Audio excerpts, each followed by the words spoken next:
Ladies and gentlemen, please take your seats. The program is about to begin.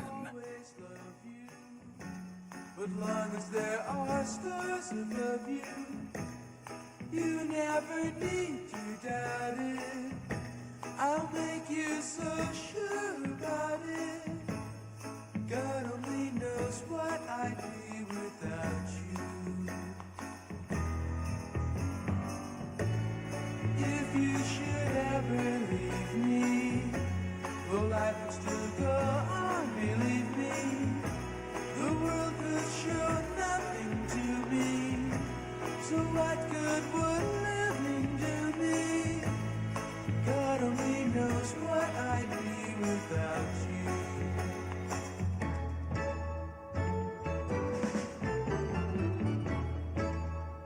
you. Ladies and gentlemen, please take your seats. The program is about to begin.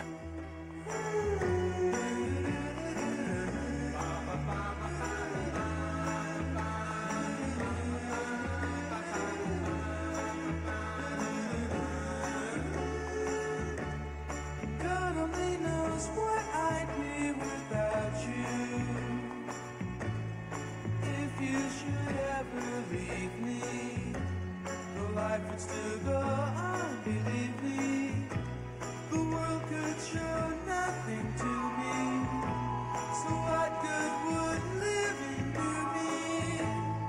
God only knows what I'd be without you. God only knows what I'd be without. God only knows what I'd be without. God only knows what I'd be without. God only knows what I'd be without. God only knows what I'd be without. God only knows what I'd be without. God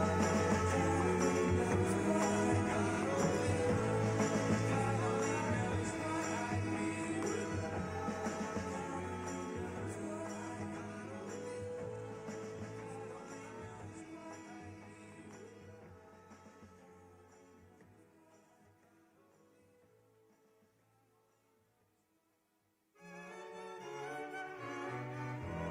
Heavenly shades of night are falling.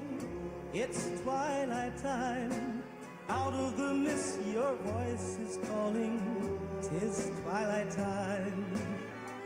When purple colored curtains mark the end of day, I'll hear you, my dear, at twilight. Ladies and gentlemen, please take your seats. The program begins now. Shadows gather splendor as day is done. Fingers of night will soon surrender the setting sun. I count the moments, darling, till you're here with me. Together at last at twilight time.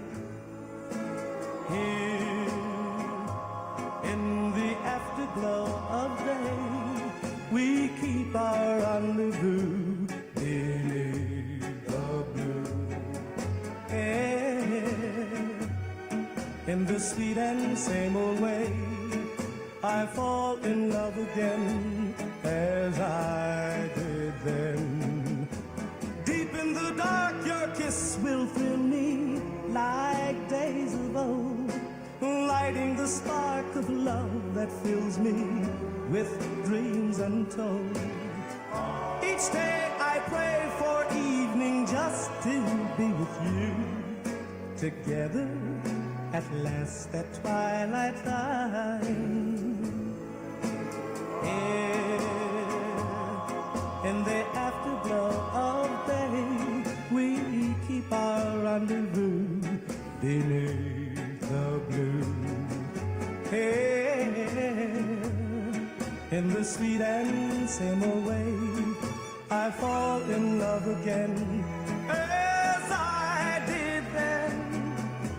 Deep in the dark, your kiss will thrill me like days of old, lighting the spark of love that fills me with dreams untold.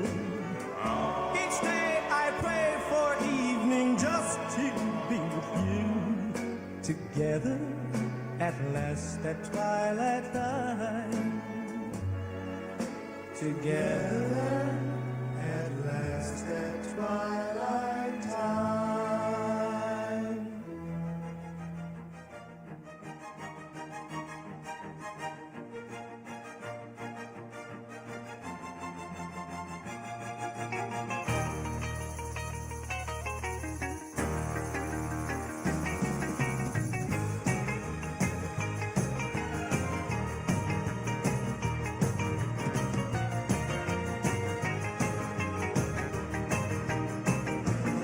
Well, she got her daddy's car and she cruised through the hamburger stand now. Seems she forgot all about the library like she told her old man now. And with the radio blasting goes cruising just as fast as she can now. And she'll have fun, fun, fun till her daddy takes the T-bird away. Fun, fun, fun till her daddy takes the T-bird away. Well, can't stand her 'cause she walks, looks and drives like an ace.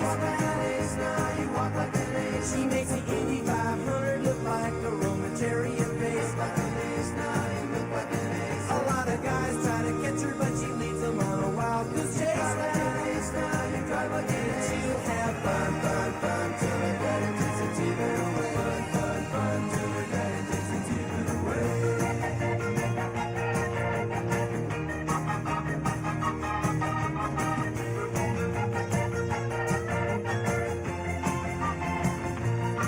Well, you knew all along that your dad was getting wise to you now. And now you shouldn't have lied. And since he took your set of keys, you've been thinking that your fun is all through. You shouldn't have lied, now you shouldn't have lied. But you can come along with me, 'cause we got a lot of things to do now.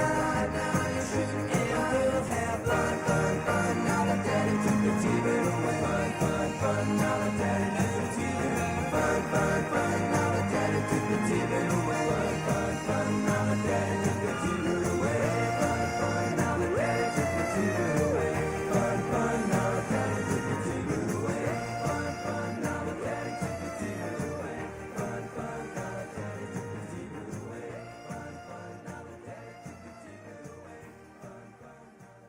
Round, round, get around, I get around. Yeah, Get around, round, round, I get around. I get around. Get around, round, round, I get around. Get around, round, round, I get around.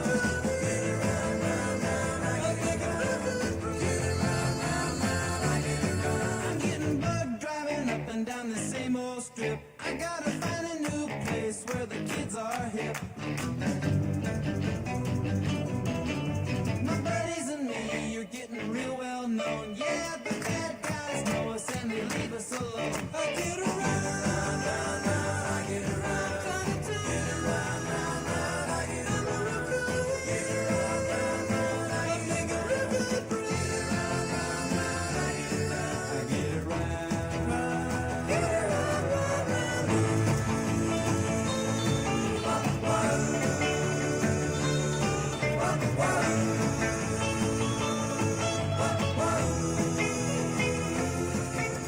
We always take my car 'cause it's never been beat. And we've never missed yet with the girls we meet. None of the guys go steady 'cause it wouldn't be right to leave your best girl home on a Saturday night. I get around, round, round, round, I get around. Get around, round, round, I get around. Get around, round, round, I get around. Ladies and gentlemen, please welcome to the stage your House Republican leadership team. Speaker Mike Johnson, Majority Leader Steve Scalise, Majority Whip Tom Emmer, and Conference Chairwoman Lisa McLean.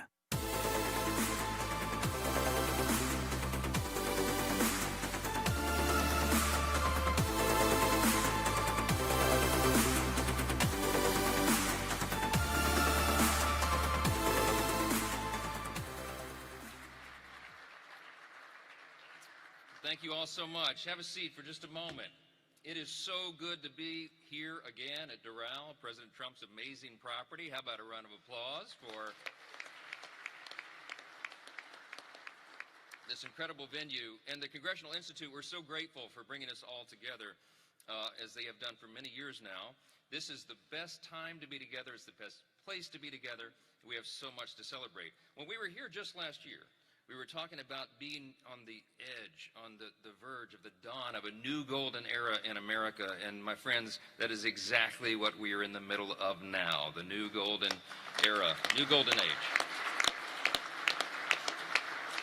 And that's because when voters gave us this mandate in the election of 2024, they wanted us to fix everything. As you know, every metric of public policy was an absolute disaster. And they gave the President of the United States, this President, 75 million popular votes. He won the Electoral College decisively, and along the way, and in large part because of his coattails, we had the largest popular vote ever in history for House Republicans, almost 75 million votes. That's right. So we came in with a mandate, and we came in with an agenda, and we began to work very hard. We worked hand in hand with the President to move that agenda along, the America First agenda. And the record of the first year of the Trump administration in the last couple of months has been promises made, promises kept, because we take the responsibility that we have been given by the people seriously. It's a restoration of common sense. We are bringing America back again, and it's largely because of the leadership of the gentleman that I'll introduce to you in a moment. He is the most active president, the most energized president, the most successful president, I believe, in my lifetime, and he's proven it over and over and over. And part of it is because he doesn't sleep, thankfully. He's got so much to do. And I know that because I get calls from him at 2 a.m. and 7 a.m., sometimes in the same day. He doesn't require a lot of sleep, thankfully, and he is the man for the moment.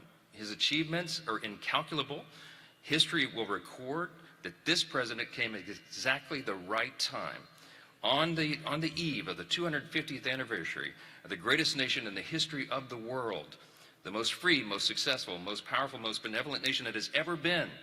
And we understand, and he understands, that it's not guaranteed. He understands that we have to fight for it every single day, and he does that every single day. Just in the last week, my friends, anytime this president sees a problem, he jumps right in to fix it. I've been involved in just what I've been involved in the last few days with him.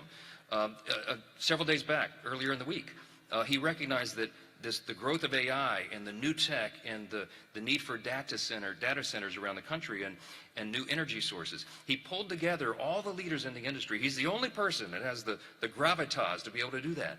And he pulled them all together, and they signed the Ratepayer Protection Pledge to make sure that energy prices continue to go down and don't rise, even though the demand. That's right. It's a big thing. And then a couple of days later, we're working hard in the House, and the House leadership team's doing all of our thing, and I get summoned back to the White House. What is it now? Well, the president needs to save colleges and universities. The NIL, the name, image, and likeness madness has really gotten out of control, and the president's decided that he's the man to fix it, and he is. And so he summoned us all together, and I mean, you probably saw 60 of the biggest names in college sports and athletics and college administration, university administration, all summoned to the White House for a productive meeting to get the SCORE Act and our solutions done and finished up. A few days later, I turn on the TV. You know, I'm trying to rest a little bit. The president doesn't. Why? Because now he's back down here in South Florida, and he has brought together and created the New Hemisphere initiative to take out narco-terrorists and secure the hemisphere. This security for the Americas.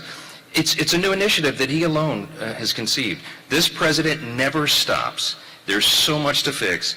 We have the right man for this hour. History will record one of the most consequential presidencies in the history of this extraordinary country. We are all blessed to be a part of it, to work alongside him in the legislative branch and to get this done for America. We will continue to do that as we head in to the most important midterm election of our lifetimes. We all know that. Without further ado, my friends, I want to present to you not just our host and the property owner, but the 45th and the 47th President of the United States, Donald J. Trump. From the lakes of Minnesota to the hills of Tennessee, across the plains from sea to shining sea, from Detroit down to Houston and New York to there's pride in every American heart, and it's time we stand and say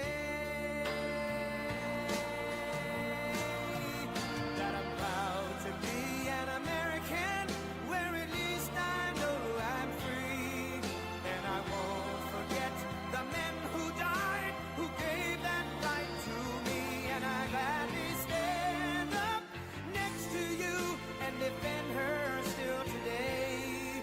'Cause there ain't no doubt I love this land. God bless the USA.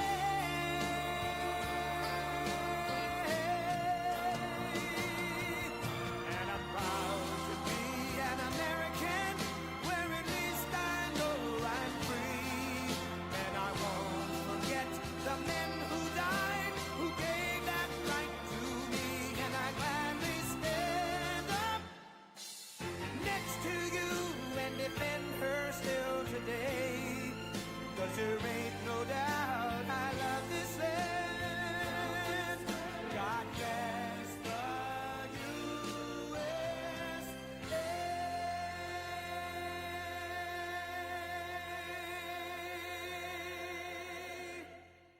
Wow. A lot of friends.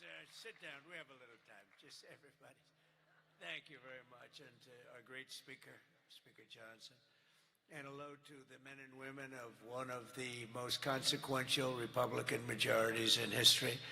It's not a big majority, but it's just about the most consequential. The job you've done is incredible. And they are members that are warriors and really people that are for the American people, and that's why you're doing well, and I think that's why we're going to continue to do well.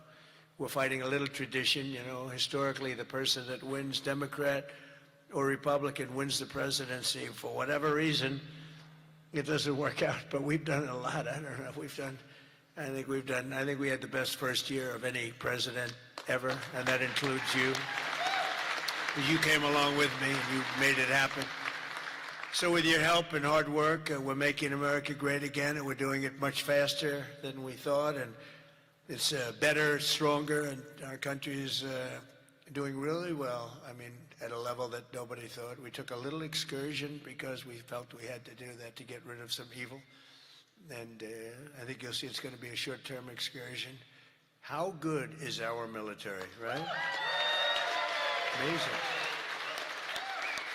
How good. Short-term.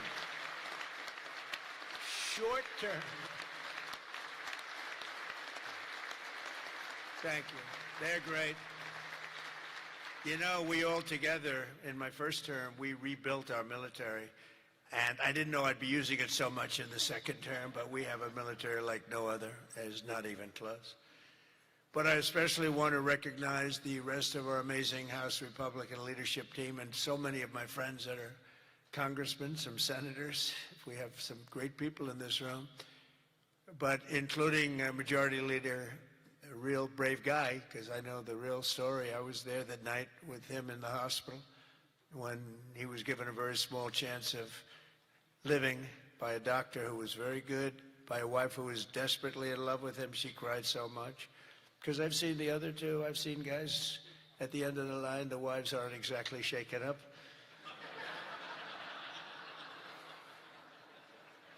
When they don't cry, when they have no tears or any sign of tears, this is not a good sign of a great marriage.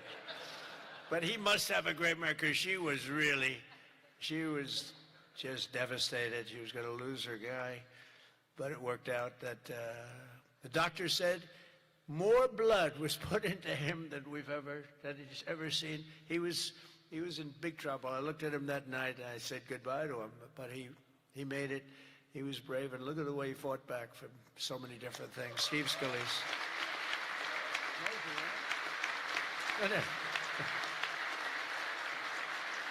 And we have another one, Tom Emmer, who I really got to know over the last few years, and I'll tell you, he's a winner. He's a champion with another great wife. We got good wives up in there. Let's say great wife, fine husband. But Tom is just a real champion and a winner, and you have a problem, you go to him, he gets it solved. So thank you very much. Great job. You've done a great job. And our conference chairwoman is Lisa McLean, and we all know Lisa. Don't get on her wrong side. It can be a very, very bad experience. Thank you very much. Great job, Lisa. Great job. And a very special thanks. You know, you broke a record. This is over 20 million. This is, that's the biggest of these type of events that there's ever been actually by a lot. You know, you didn't just break it, you broke it by a lot. So I want to congratulate you. But there's just great spirit. The Republican Party has fantastic spirit. The level, I don't think, has been seen before. I really don't. We have to get a couple of people on board, which in at least one case is virtually impossible. I wonder who that might be. A sick person. But I want to say a very special thanks to everyone at the Congressional Institute for helping organize this event. This has been amazing.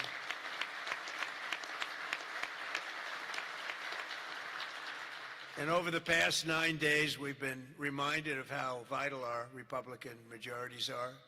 And it's, you know, it's America's future. We're really fighting because these people, you saw the other night at the State of the Union, you saw these people. They wouldn't stand for a mother who just lost her daughter by having her throat slit from behind.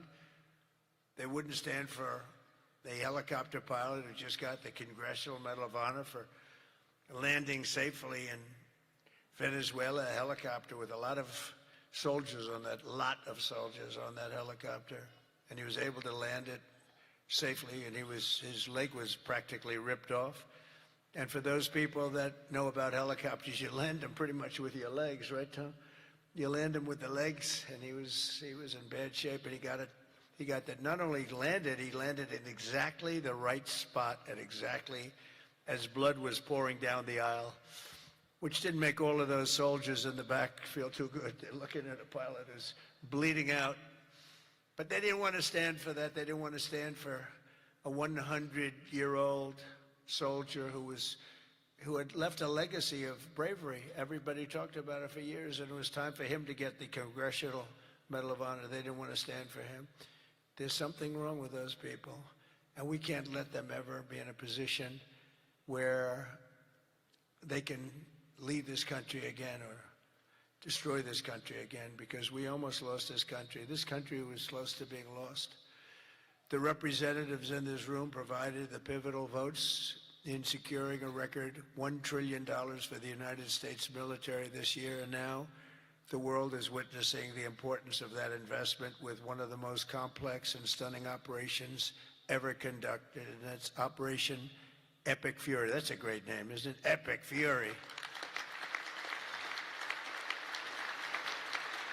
That's even better than Midnight Hammer, which was pretty good too, right? That was where we knocked out their nuclear potential. That was a big day, because if we didn't do that, they would have had a nuclear weapon within 2 weeks. And I think we'd be in a lot different situation.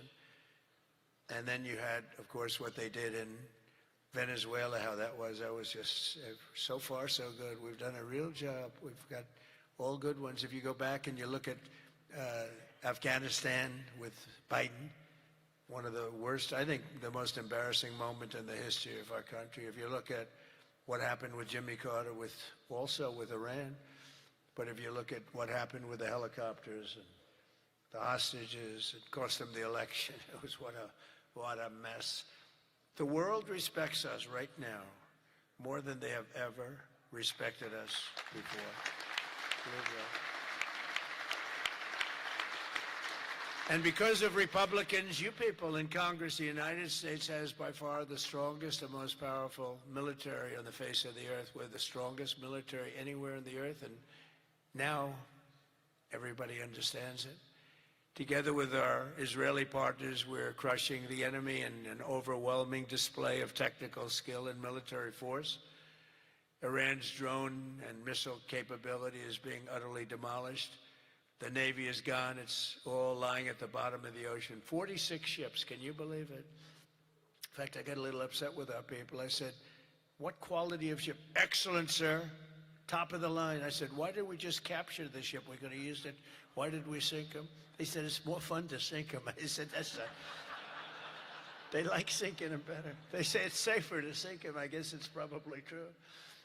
But think of it, we knocked out 46, it actually took 3.5 days. Their terrorist leaders are gone, or counting down the minutes until they will be gone. Think of it, we had leaders, and they're gone. Then we had new leaders, and they're gone. And now nobody has any idea who the people are that are going to be the head of the country, and will not relent until the enemy is totally and decisively defeated.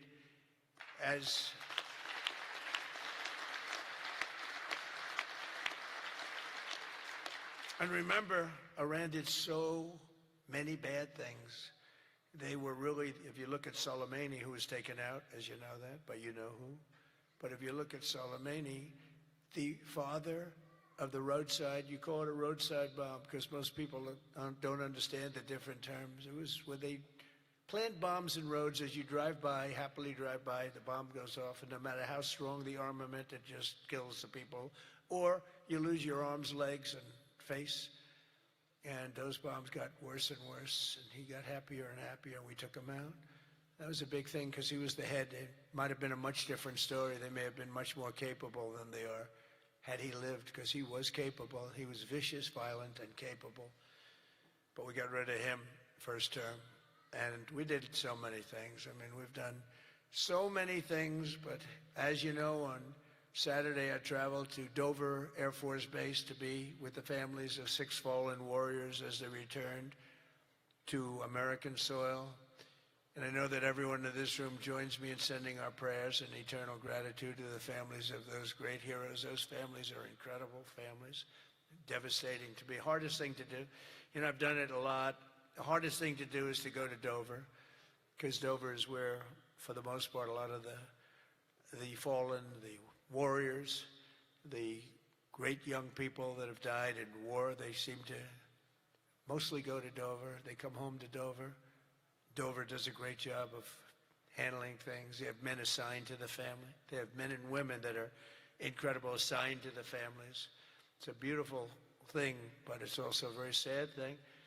But they all said one thing to me: make sure you win, sir. Make sure you win. They weren't playing games. They want to make sure. They said it. Everybody said it. They were separate, but everybody said the same thing: make sure you win. We will. We've already won in many ways, but we haven't won enough. We go forward more determined than ever to achieve ultimate victory that will end this long-running danger once and for all. 47 years, it should have been done a long time ago.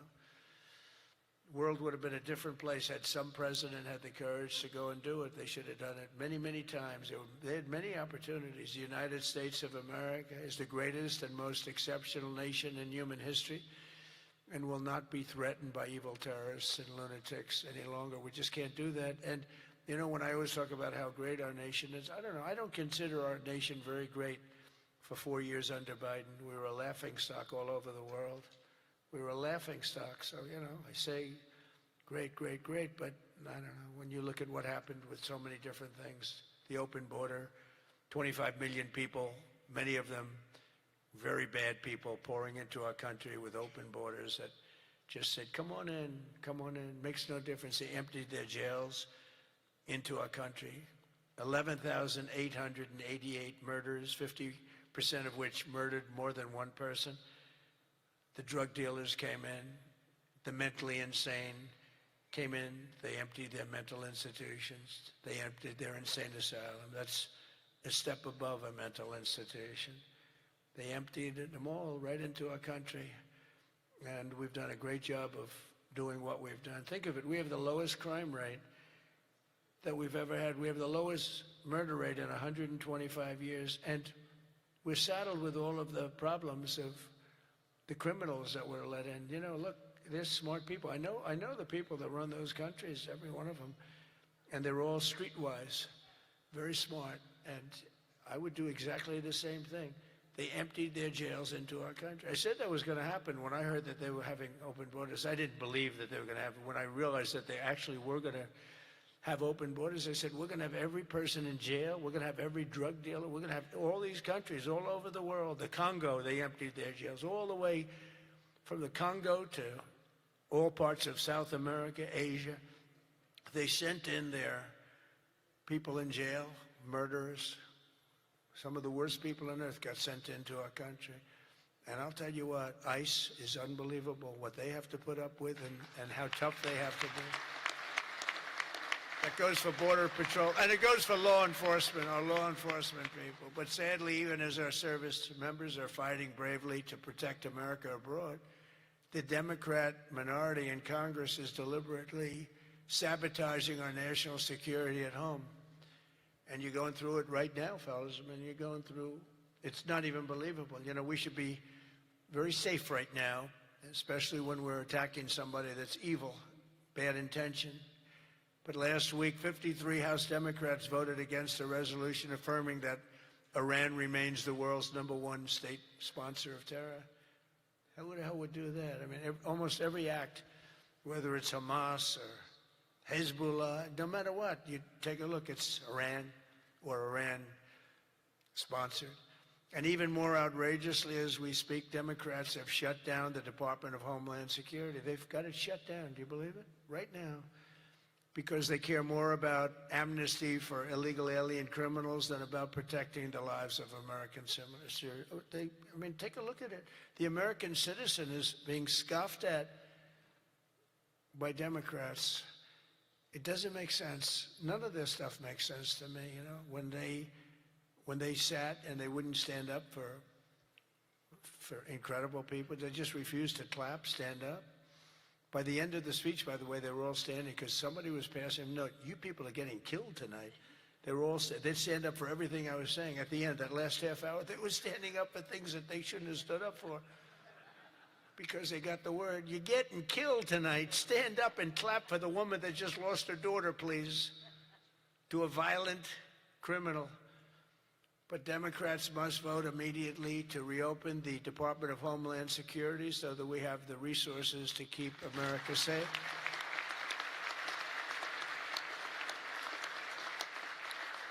And under our pro-America, pro-worker, pro-family agenda, our country is winning again and America is respected again. And I think we have a country that's as hot as it's ever been, ever before, maybe hotter. And I say it all the time. The king of Saudi Arabia said it to me better than anybody could say it. He said, you know, I get along with him very well, very smart person. He said, you know, a year and a half ago, your country was dead, absolutely dead. We never thought it was coming back. And now you have the hottest country anywhere in the world. It's true. We're the hottest country anywhere in the world, by far.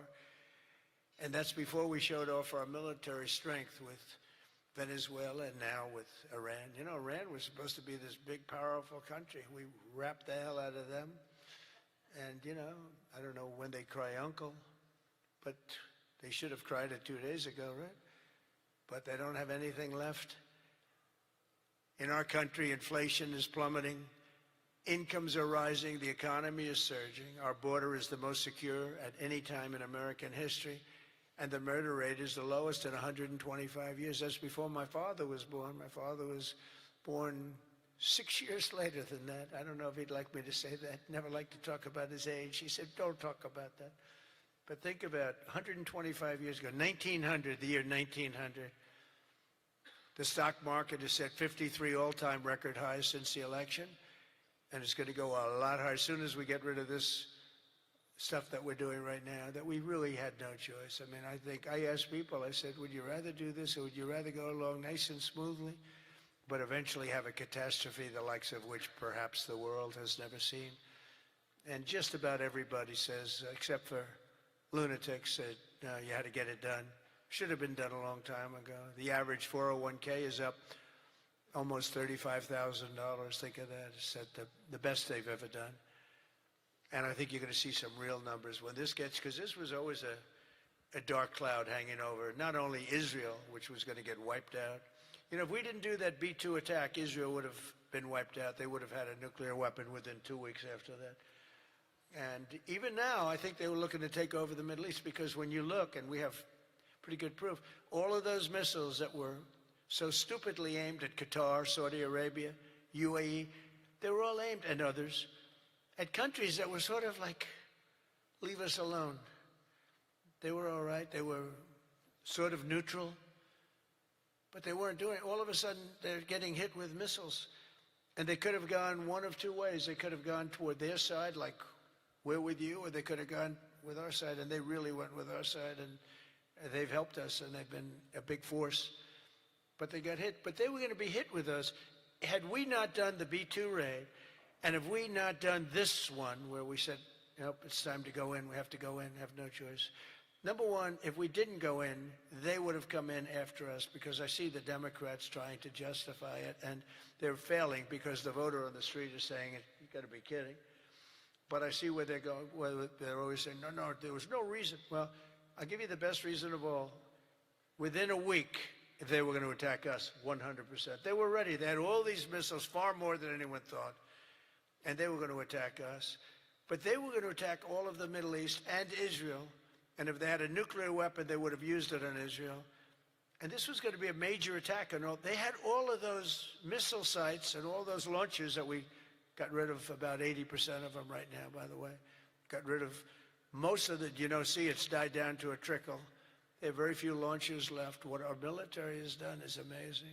They wiped out almost 20%, maybe 22, 23%, but the rest are going very quickly. And the missiles have been largely knocked out. The drones have been knocked down, and we're hitting where they make the drones. We know them all, and we're knocking the hell out of that now where they manufacture the drones. A lot of work, a lot of brilliant work, but we're going to have a much safer world as soon as it's finished, and it's going to be finished pretty quickly. With the help of our House Republican majority, we passed the largest tax cuts in American history, and we have to be talking about it. And with the great, big, beautiful bill, we delivered no tax on tips, no tax on overtime, and no tax on Social Security for our great seniors. And we did something else which is great that nobody ever talks about, Tom, and we have to talk about it.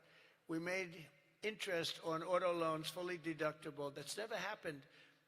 We've never had that.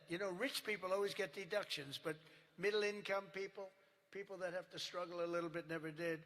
But now they can deduct the interest paid against their taxes. We have one little proviso, and I put this on, it's very important. Only if the car is made in America, all right? That's going to have a huge impact.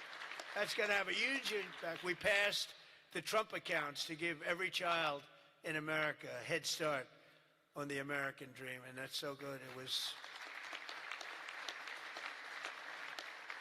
I'll tell you, the Dell family, Dell computer, put up $6,250,000,000. Think of it. He started with very little, nothing, very, very little. Started making computers on his bed, and he said, yeah, people started liking them better than the ones from the store. And he never stopped. And he can write a check for $6,250,000,000. He said, and his incredible wife, Susan, they said it's the best thing they've ever done. He's so proud. He's going to do it again. Going to do more. And we have a lot of other people. A lot of very rich people are doing it. A lot of people that aren't so rich are doing it. They're doing it for their kids, but it's turning out. So a young child turns 18 or 21, and all of a sudden they have $100,000 in the bank.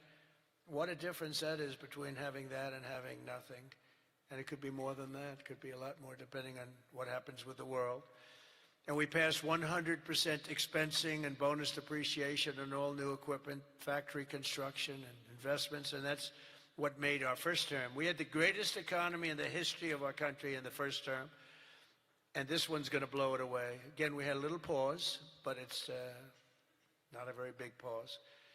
With your help, we also passed the largest regulation cuts in American history, ending the Green New Scam, one of the greatest scams in history, and massively increasing production of American oil, natural gas, and clean, beautiful coal. We brought coal back. You're not allowed to say coal without clean, beautiful. Got to be clean, beautiful. China uses coal. They're building about 65 massive coal plants right now. But China, great respect for China, but they make all the windmills, right? The only thing they don't do is use the windmills. They make them. But try finding wind farms in China. There aren't too many of them. In my State of the Union address, I laid out an ambitious agenda that should be our roadmap this year, and It's starting with lowering the cost of living. You know, they gave us a mess. We inherited a mess, an absolute mess. And the mess was many things. They were bad with our military. They were bad with everything. I mean, I said, name one thing that they did right. They can't name one thing. But they also gave us very high prices. And then they said the word affordability.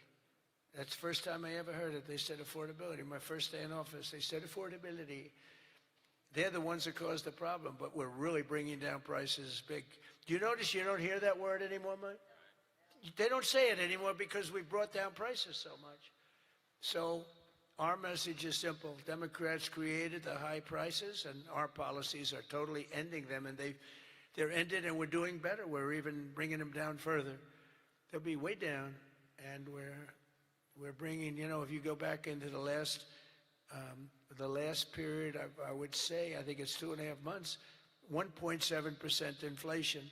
3 months, 1.45% inflation. Think of that.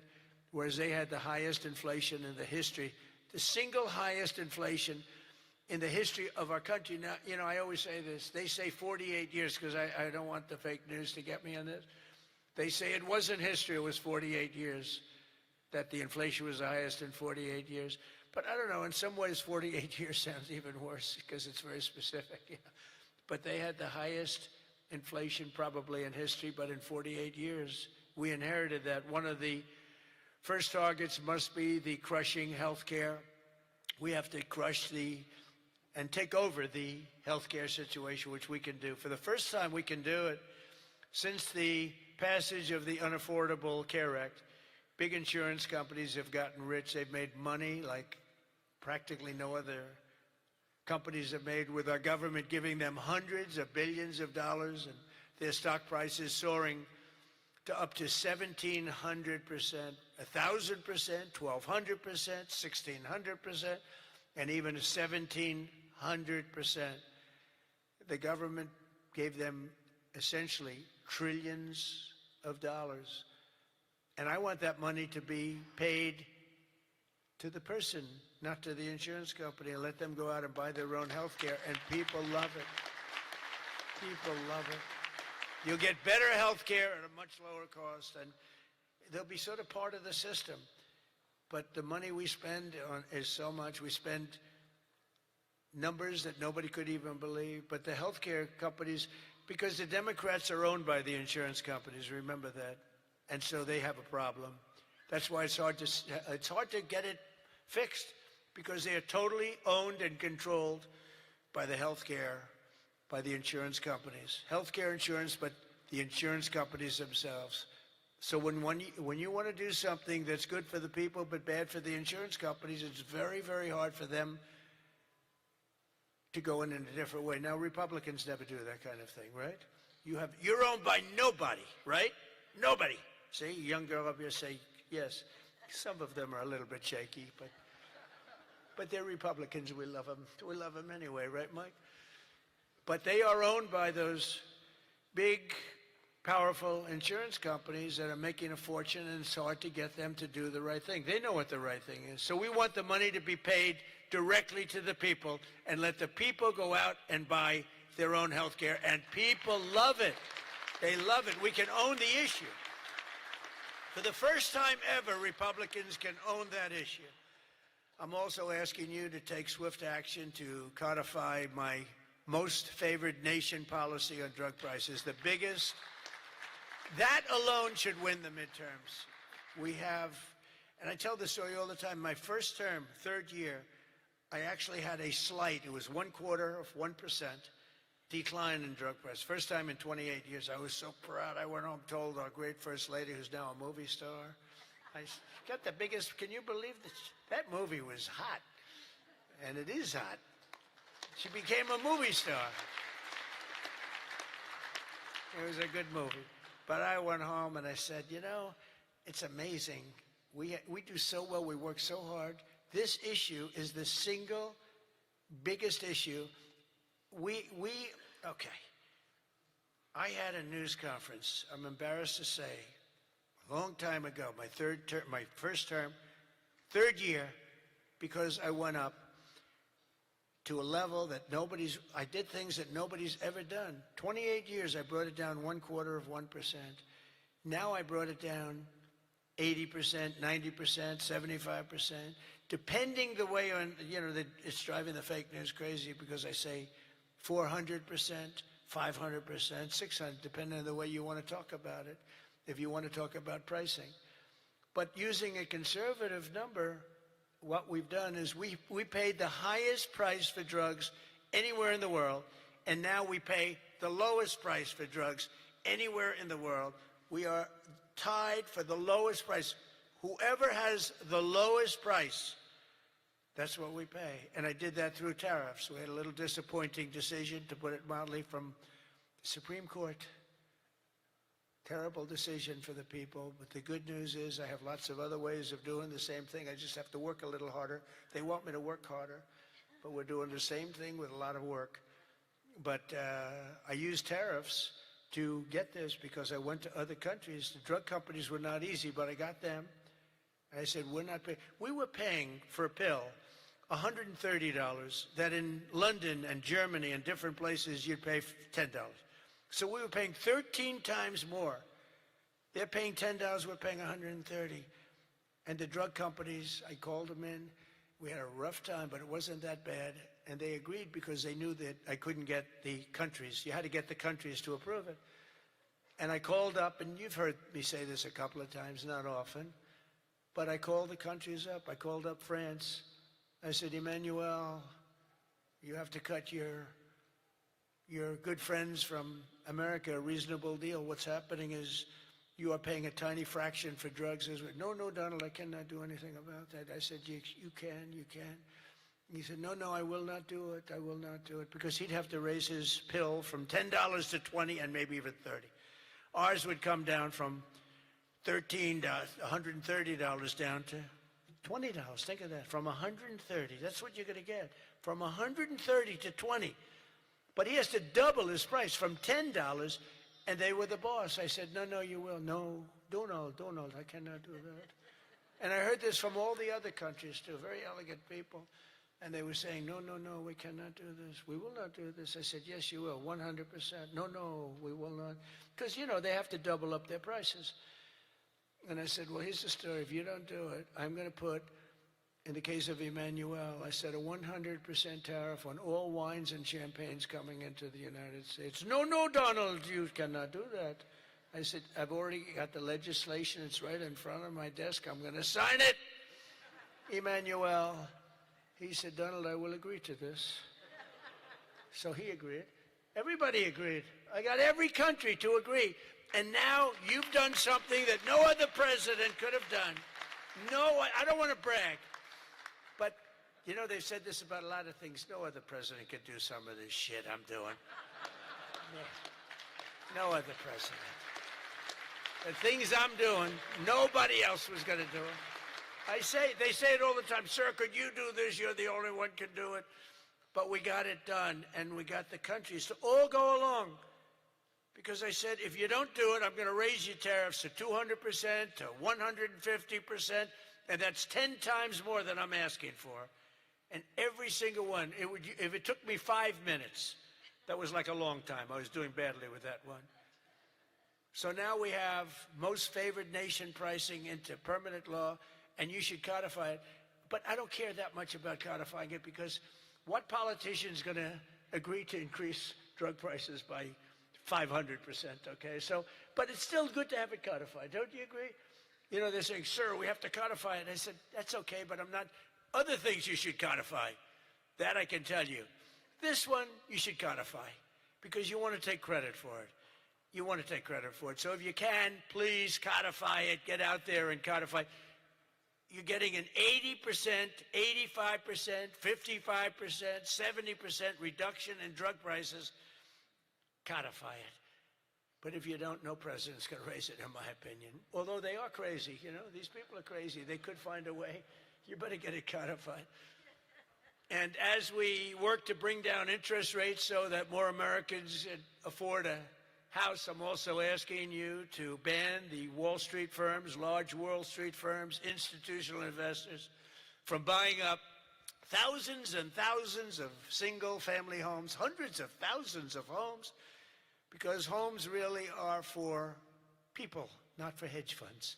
We want to get the market out so they can do it, and we're stopping it. We want people to be able to buy a house. It's the American dream. Buying a house is a part of the American dream.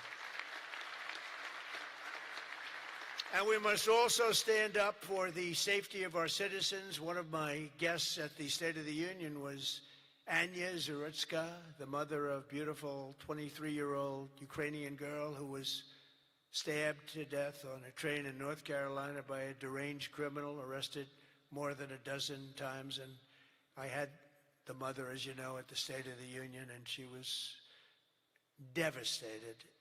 Beautiful woman, devastated. Uncontrollably devastated, and we couldn't get one Democrat to even clap. The Republicans clapped and went wild, and they loved her. Not one Democrat in that whole room even thought about clapping. They sat there frozen-faced, disgusting. House Republicans should get every member of Congress on record and pass a tough new crime bill that imposes harsh penalties for dangerous repeat offenders, which this nut was, cracks down on rogue judges and prosecutors, and ends no cash bail once and for all. No cash bail is a big part. I mean, you have a man murder somebody, and by that afternoon, he's out on bail. No cash bail. It's a huge problem. We also need to end deadly sanctuary cities, and you have bills before you now, and you're working on things, but hopefully you can do that, Mike, because it's terrible. They're sanctuary for criminals. That's all they are, sanctuary for criminals. They fight ICE all the time. That was the problem up in Minnesota. They had a lot of criminals in there. They wouldn't give it to us. And to stop illegal aliens who cannot even speak English from driving 18-wheel tractor trailers, they have no idea what they're reading. I wouldn't be able to do it in their countries. There's arrows, there's speed limits. They have no idea what they're reading. And in many cases, they're on drugs on top of that. We need to ban any state from granting commercial driver's licenses to illegal aliens. Have to do it. And I want to thank House Republicans for passing another common sense measure. I would think it's the easiest thing. I just told Mike. You know, you were at $19 million. I have to say this because I've never contributed. I was a huge contributor for years and years. Once I became president, I never contributed any money because the greatest thing about being president is I no longer have to contribute. Nobody ever asked me for money. They asked me for my endorsement. I've endorsed just about everybody in the room. But keep winning, right? Yeah. 124-0 this Tuesday. 124 wins, no losses. Is that good? And there were some rebels. We endorsed a few rebels, right? A few that Mike was saying, it's going to be a tough one. But we're 124-0. But as president, nobody ever asked me for money. And as president, you know, like as president, you sort of don't make campaign contributions. It doesn't even. But I heard you were at $19 million today. I said, has that ever been done? No, sir, it's a record. But 20 would sound better, right, Mike? Yes. He said, I'm going to give you $1 million. It's the first time I've done it. I never did it before. I never did it before.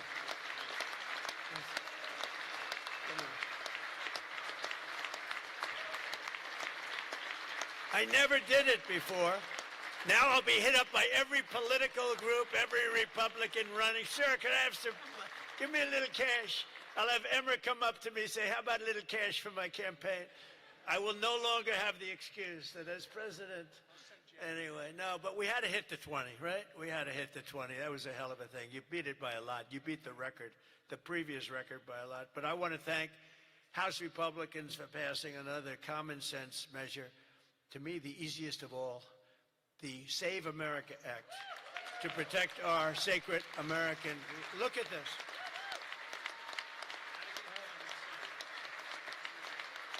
Look.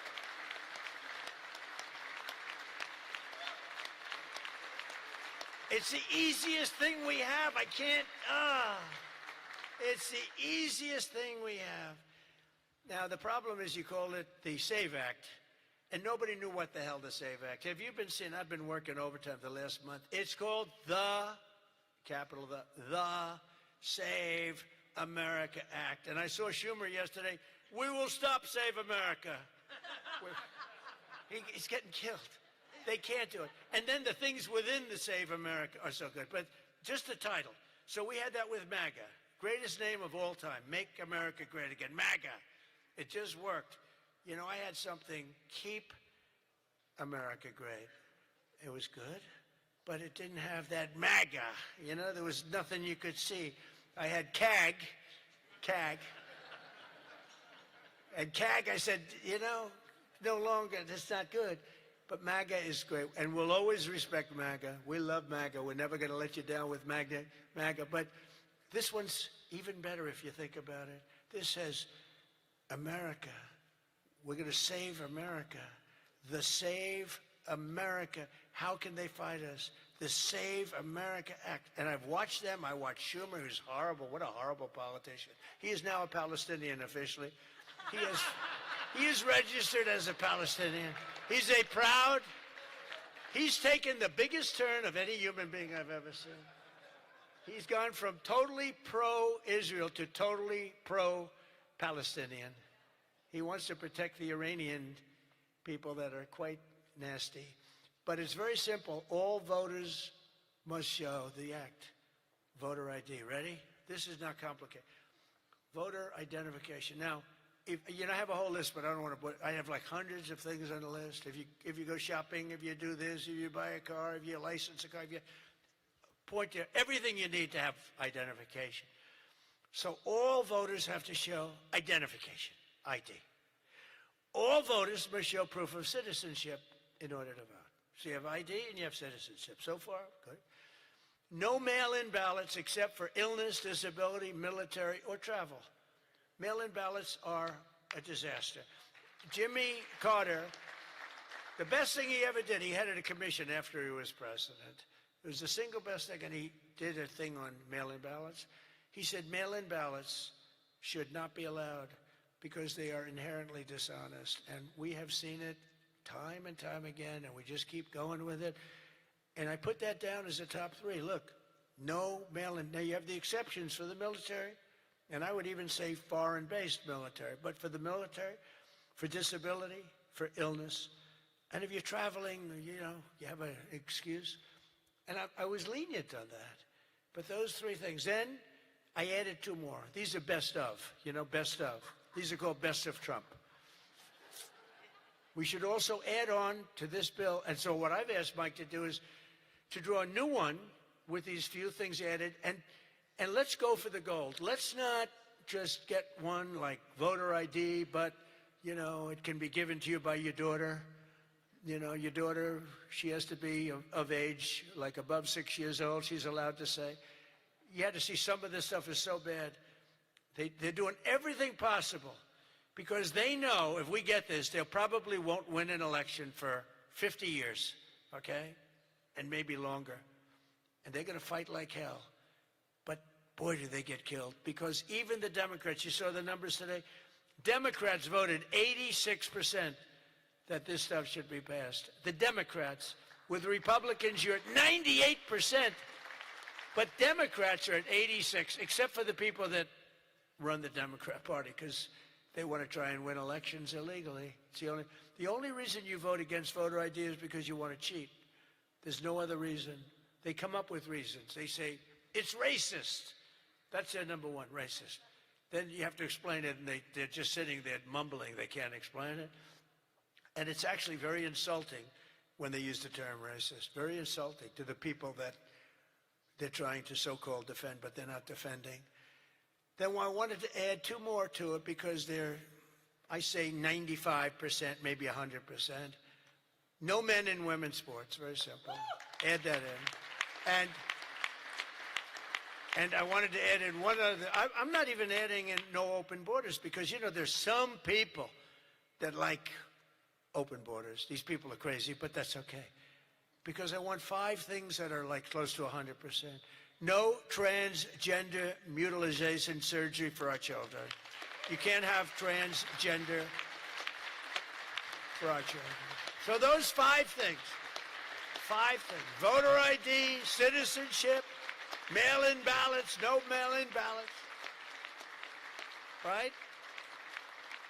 We don't want men playing in women's sports. That's got to be about close to 100%. We don't want men playing in women's sports, and no transgender mutilation of our children. Now, that should be the easiest thing to get past that you've ever had. Each one, it's best of Trump. Those are best of Trump. I have some that are very popular, but I wouldn't put them in that category. This is the #1 priority. It should be for the House. And I'd like to ask Tom, Steve, Mike, all of you, if you would, I'd like to have you go back and Lisa, hello, darling.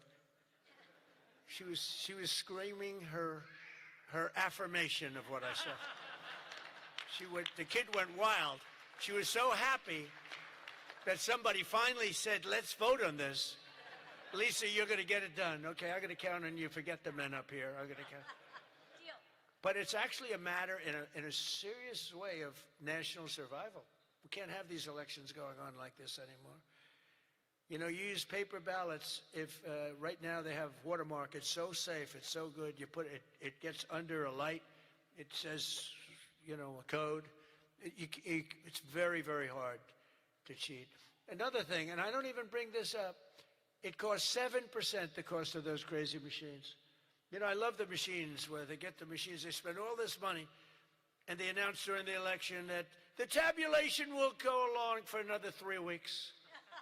Right? With mail-in voting, you know, there's not a country in the world that does mail-in ballots anymore. They tried it. France tried it. It failed. They go to paper ballots. They're all doing paper ballots right now. Most of them are doing paper ballots, except us. And nobody is doing what we're doing. And there's no elections so corrupt as the elections in the United States of America. And we can solve them with this. And the reason I put those other two that have not much to do with it is because they are equally popular, and I think it might help us. And for those people that like FISA, I said maybe you put them together because a lot of people feel very strongly about FISA. Some people don't, but the people that want it, they really want it. And generally, for whatever reason, they're opposed to what we're saying about, you know, about the ballots and about citizenship and all of those things. And so put them together and you might get a vote, but we have to get it done. And then we have to get the Senate to do it. But if you could send a bill up to the Senate, we're going for the gold. We don't want what was said. The SAVE Act, it was all right. Nobody knew what the hell it was, including me. I kept saying, what's this? Save America Act. Don't ever say SAVE Act again. It's a loser. The SAVE Act. Nobody has any idea what are we trying to save? It's the Save America Act. If you could send it up in full form, meaning just straight, we will, I think the Senate has to approve it. I really do. I think, and they're going to have to go to the filibuster, and maybe it's going to be the talking filibuster like the old days, the great Jimmy Stewart, right? Remember the great movie, Jimmy Stewart? But they have to get it done, because if we don't get this done, if it takes you 6 months, I'm for not approving anything. I'm for not approving anything. I don't think we should approve anything until this is approved. And they can't win politically. Look, you have them in a corner, and they're listening to every word I'm saying, it doesn't matter, because they can't win it politically. Because when they say, we don't want voter identification, we don't want proof of citizenship, all these things are just losers for them. And they won't be able to withstand it. Just like at the State of the Union, they started clapping at the end. I said that. And the reason, because politically, you have to stand for these great people that were being. And the word came out from people watching it on television, you guys are getting killed. And this is an even bigger example. So if I could ask the people in this room to go for the gold. We're going for the gold. We're not going for the bronze. We're not going to sign a watered-down version like has been sent up there. Let's go for the gold, and let's just not accept anything else. I'll tell you what, I'm willing to just sort of say I'm not going to sign anything until this is approved. I really am. That's how bad it is. And we're going to have to push the Senate because you have 4 or 5 senators that are, I don't know, 4 or 5 Republican senators. You'll have to explain them to me, but we're not going to get into that. But we're going to push them to get it done because I don't think you can politically exist if you're not going to do voter ID and these things. I don't think the people in this country will stand for it. So I'm making my biggest plea tonight. It'll make you, and I'm not doing it for this reason at all. It'll guarantee the midterms. It'll guarantee the midterms. If you don't get it, big trouble, my opinion. If you get this, your midterms, and they know it. For 2 reasons. Number one, they won't be able to cheat. And number 2, the people are demanding it. Every time I go out, Save America, sir, Save America Act. We want the Save America Act, sir. That's all they talk about. They don't talk about housing. They don't talk about anything. That's what they talk about. And if you send it up that you're going to win the midterms at levels that you can't even believe, and you're going to win every election for a long time until somebody really screws things up, and hopefully that won't happen. But I've never been more confident that if we keep these promises and deliver on this popular agenda, the American people will stand with us in overwhelming numbers, just as they did in 2024. I heard Mike say it's actually 78 million votes, but it was actually 86. You know, they cheated like hell on the list, but it was too big to rig. Remember? I won 3 times. First time was great. Second time, they cheated like hell. It was COVID. And their cheating was at an inspirational level. We can't let that ever happen again. And then they cheated again in the last election, but I went up. The term I used most was too big to rig. You got to go out. Don't believe, because we had polls having us way up. I said, don't believe the polls. Go out and vote. Make it too big to rig. And that's what happened. A couple of races they cheated on, they got away with it. A couple of Senate races, my opinion. But we have to make it too big to rig, and that's what we did. But we shouldn't have to win an election that way. You're going to have a hard time winning elections that way. So you got to get that passed. And if we fight, we will win, and we will make our country safer and stronger and richer and greater than it ever has been before. And I want to say, very importantly, because they would like you not to say this, because this is a terrible thing in their opinion to say, God bless you and God bless America. Thank you very much, everybody. Thank you very much.